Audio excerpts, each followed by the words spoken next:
ಹೊರಗೆ ಕ್ರೌರ್ಯ, ಜೈಲಿನೊಳಗಡೆ ಬಿಂದಾಸ್ ಜೀವನ. ಸೆರೆಮನೆಗೆ ಹೋದ್ರೂ ಸಾರಥಿ ಬುದ್ಧಿ ಕಲ್ತಿಲ್ಲ. ಅದೇ ಪೂಂಡಾಗಿರಿ ಮೆರಿತಿದ್ದಾನೆ. ಜಗ್ಗುದಾದನನ್ನ ಬೇರೆ ಜೈಲಿಗೆ ಎತ್ತಂಗಡಿ ಮಾಡುವುದು ಫಿಕ್ಸ್ ಎನ್ನಲಾಗ್ತಾ ಇದೆ. ಈ ಕುರಿತ ಸ್ಟೋರಿ ಇಲ್ಲಿದೆ ನೋಡಿ.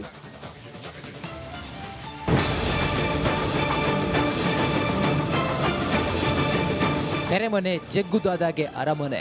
ಸೆಂಟ್ರಲ್ ಜೈಲು ದಾಸನಿಗೆ ಮೋಜು ಮಸ್ತಿ ಮಾಡೋ 5 ಸ್ಟಾರ್ ಹೋಟೆಲ್. ಕೇಂದ್ರ ಕಾರಾಗೃಹ ಪೊರ್ಕಿಗೆ ರಿಲ್ಯಾಕ್ಸ್ ಮಾಡೋ ಉದ್ಯಾನವನ.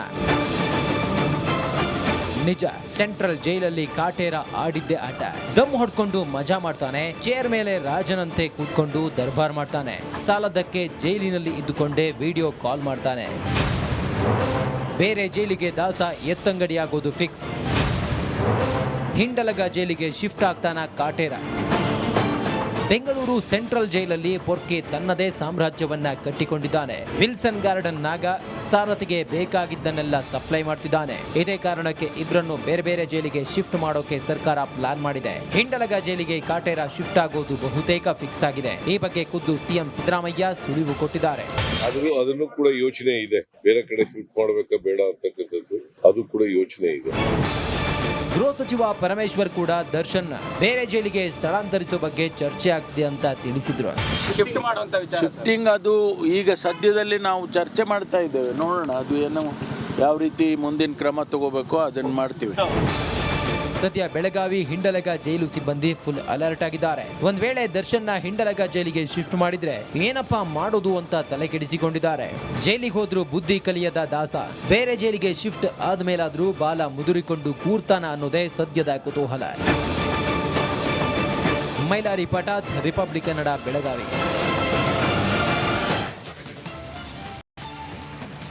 ಸಿಎಂ ಸಿದ್ದರಾಮಯ್ಯಗೆ ಮೂಡ ಎಂಬ ಪೆಡಂಭೂತ ಹೆಗಲು ಬಿಟ್ಟು ಇಳಿಯುವ ಸಾಧ್ಯತೆ ಕ್ಷೀಣವಾಗಿದೆ. ಇದಕ್ಕೆ ಆಧಾರವೆಂಬಂತೆ ಇದೀಗ 50-50 ನಿವೇಶನ ಹಂಚಿಕೆ ಕಾನೂನು ಬಾಹಿರ ಎಂಬ ವರದಿ ಸಲ್ಲಿಕೆಯಾಗಿದೆಯಂತೆ. ಇದು ಯಾವ ರೀತಿ ಕಂಟಕ ಆಗುತ್ತೆ, ಆ ಕುರಿತ ರಿಪೋರ್ಟ್ ಇಲ್ಲಿದೆ ನೋಡಿ.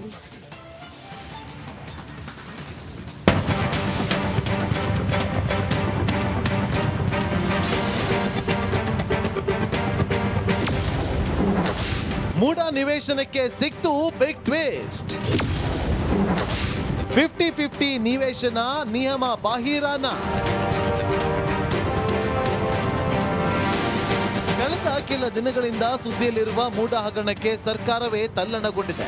ಆದ್ರೆ ಈ ತಲ್ಲಣಕ್ಕೆ ಜಗ್ಗದೆ ಕುಗ್ಗದೆ ತೊಡೆ ತಟ್ಟಿ ನಿಂತಿರುವ ಸಿಎಂ ಸಿದ್ದರಾಮಯ್ಯ ಕಾನೂನು ಸಮರ ನಡೆಸ್ತಾ ಇದ್ದಾರೆ. ಮೂಡ ದಾಖಲೆ ತಿದ್ದುಪಡಿಗೆ ವೈಟ್ನರ್ ಬಳಕೆ ಮಾಡಲಾಗಿದೆ ಎಂದು ವಿಪಕ್ಷಗಳು ಆರೋಪ ಮಾಡ್ತಾ ಇದ್ರು. ಇದೀಗ ಈ ಆರೋಪಕ್ಕೆ ಮತ್ತೊಂದು ವರದಿ ಪುಷ್ಟಿ ನೀಡಿದೆ. ಹೌದು, ಮೂಡ ನಿವೇಶನಕ್ಕೆ ಬಿಗ್ ಟ್ವಿಸ್ಟ್ ಸಿಕ್ಕಿದ್ದು 50-50 ಅಡಿ ಸೈಟು ಹಂಚಿಕೆ ಕೊಟ್ಟಿರುವುದು ನಿಯಮ ಬಾಹಿರ ಅಂತ ತಾಂತ್ರಿಕ ಸಮಿತಿಯಿಂದ ವರದಿ ನೀಡಿದ್ದಂತೆ. ಬಿಜೆಪಿ ಸರ್ಕಾರ ನೇಮಿಸಿದ್ದ ತಾಂತ್ರಿಕ ಸಲಹಾ ಸಮಿತಿ ಮೂಡಾದಲ್ಲಿ ನಿವೇಶನ ಹಂಚಿಕೆಗಳಲ್ಲಾದಂಥ ಅಕ್ರಮದ ಬಗ್ಗೆ ಸಾಲು ಸಾಲು ದೂರುಗಳು ಬಂದ ಹಿನ್ನೆಲೆ ಬಿಜೆಪಿ ಸರ್ಕಾರ ಟಿವಿ ಮುರಳಿ ಅಧ್ಯಕ್ಷತೆಯಲ್ಲಿ ಒಂದು ತಾಂತ್ರಿಕ ಸಮಿತಿ ರಚನೆ ಮಾಡಲಾಗಿತ್ತು. ಆ ಸಮಿತಿ ಕಳೆದ ವರ್ಷವೇ ರಾಜ್ಯ ಕಾಂಗ್ರೆಸ್ ಸರ್ಕಾರಕ್ಕೆ ವರದಿಯನ್ನ ಸಲ್ಲಿಕೆ ಮಾಡಿದೆ. ತನಿಖೆ ನಡೆಸಿದ ಹಿರಿಯ ಅಧಿಕಾರಿಗಳ ತಾಂತ್ರಿಕ ಸಮಿತಿ 50-50 ಅನುಪಾತದ ನಿವೇಶನ ಕೊಡುವುದು ನಿಯಮ ಬಾಹಿರ ಅಂತ ಕಳೆದ ವರ್ಷದ ನವೆಂಬರ್ 2023ಕ್ಕೆ ವರದಿ ಸಲ್ಲಿಕೆ ಮಾಡಿದ್ದಂತೆ. Vijay Jonnahalli, political bureau, Republic Kannada.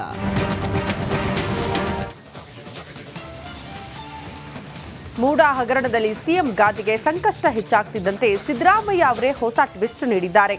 ಆ 2 ಸಾಲುಗಳ ಬಗ್ಗೆ ಸ್ಪಷ್ಟನೆ ನೀಡೋದಕ್ಕೆ ಹೋಗಿ ಮತ್ತಷ್ಟು ಸಂಕಷ್ಟಕ್ಕೆ ಸಿಲುಕುವಂತಾಗಿದೆ. ಯಾಕೆ ಗೊತ್ತಾ? ಈ ಸ್ಟೋರಿ ನೋಡಿ.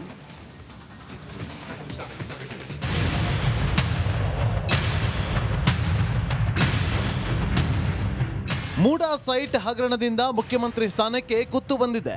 ಸಿದ್ದರಾಮಯ್ಯ ಅವರಿಗೆ ಮೂಡ ಉರುಳು ಸುತ್ತಿಕೊಂಡಿದ್ದು ಯಾವಾಗ ಏನಾಗುತ್ತೋ ಅನ್ನುವ ಟೆನ್ಷನ್ ಅಲ್ಲೇ ಇದ್ದಾರೆ. ಇಂಥ ಹೊತ್ತಲ್ಲಿ ಸಿದ್ದರಾಮಯ್ಯ ಅವರು ಈ ಕೇಸ್ಗೆ ಬಿಗ್ ಟ್ವಿಸ್ಟ್ ನೀಡಿದ್ದಾರೆ.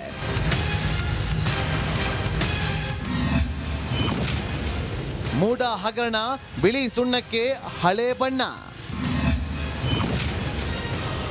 ಮೂಡ ಸೀಲಿಲ್ಲ, ಒರಿಜಿನಲ್ ಸಹಿ ಇಲ್ಲ.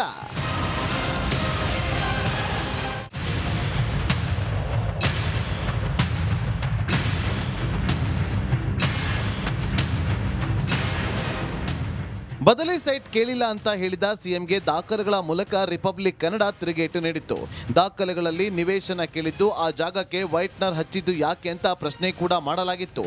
ಸಾಲು ಸಾಲು ಪ್ರಶ್ನೆಗಳು ಎದುರಾಗ್ತಾ ಇದ್ದಂತೆ ಸಿಎಂ ಸಾಹೇಬರು ಸ್ಪಷ್ಟನೆ ಕೊಡುವ ಭರದಲ್ಲಿ ಎಡವಟ್ಟು ಮಾಡಿಕೊಂಡಿರುವ ಹಾಗಿದೆ.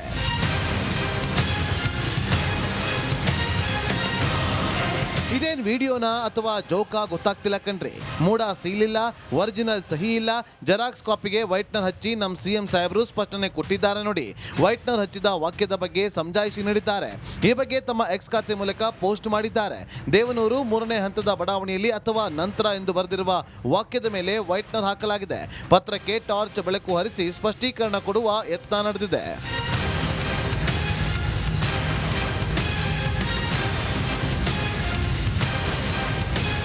ಸಮಜಾಯಿಷಿ ಕೊಡೋದರ ಜೊತೆಗೆ ಬಿಜೆಪಿ ಮತ್ತು ಜೆಡಿಎಸ್ ಮುಖಂಡರ ವಿರುದ್ಧ ಸಿಎಂ ಟೀಕೆ ಮಾಡಿದ್ದಾರೆ.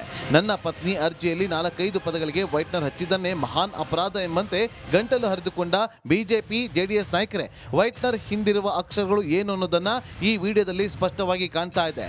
ಇದರ ಬಗ್ಗೆಯೂ ಸೋಷಿಯಲ್ ಮೀಡಿಯಾದಲ್ಲಿ ಶಂಕೆ ಇದೆಯಾ ಅಂತ ಪ್ರಶ್ನೆ ಮಾಡಿದ್ದಾರೆ. ಬದಲಿ ಸೈಟ್ ಕುರಿತಾದಂಥ ದಾಖಲೆ ರಿವೀಲ್ ಮಾಡಿ ಚರ್ಚೆಗಳು ನಡೆದು 4 ದಿನ ಕಳೆದ ಬಳಿಕ ವೈಟ್ನರ್ಗೆ ಟಾರ್ಚ್ ಬಿಟ್ರ ಮತ್ತೆ ದಿಕ್ಕು ತಪ್ಪಿಸೋದಕ್ಕೆ ಸಿಎಂ ಪ್ರಯತ್ನ ಪಟ್ಟಿದ್ದಾರಾ ಅನ್ನೋ ಶಂಕೆ ವ್ಯಕ್ತವಾಗಿದೆ. ಹಗರಣದ ಆರೋಪ ಬಂದಾಗಲೇ ಮಾಡಬಹುದಾಗಿತ್ತು, ಆದರೆ ಇಷ್ಟು ದಿನ ತೆಗೆದುಕೊಂಡಿದ್ದು ಯಾಕೆ ಅನ್ನುವ ಅನುಮಾನ ಮತ್ತಷ್ಟು ಬಲವಾಗ್ತಾ ಇದೆ. Bureau report, republic Kannada.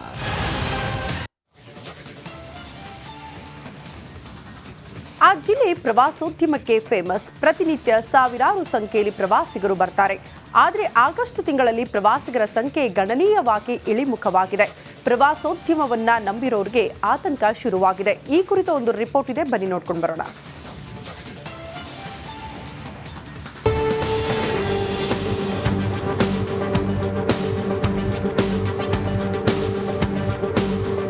ಅಂದ್ರೆ ಪ್ರಕೃತಿಯ ಸೊಬಗು. ಇಲ್ಲಿನ ನಿಸರ್ಗದ ಸೌಂದರ್ಯ ಸವಿಯಲು 2 ಕಣ್ಣು ಸಾಲದು. ಸ್ವರ್ಗವೇ ಧರೆಗಿಳಿದಂತಿರುತ್ತೆ. ಆದ್ರೆ ಇಂಥ ಕೊಡಗಿಗೆ ಬರುವ ಪ್ರವಾಸಿಗರ ಸಂಖ್ಯೆ ಕುಂಠಿತವಾಗಿದೆ. ವಯನಾಡು ದುರಂತ ಕೊಡಗಿಗೆ ಹೊಡೆತ. ಪ್ರವಾಸಿಗರ ಸಂಖ್ಯೆಯಲ್ಲಿ ಗಣನೀಯ ಇಳಿಕೆ.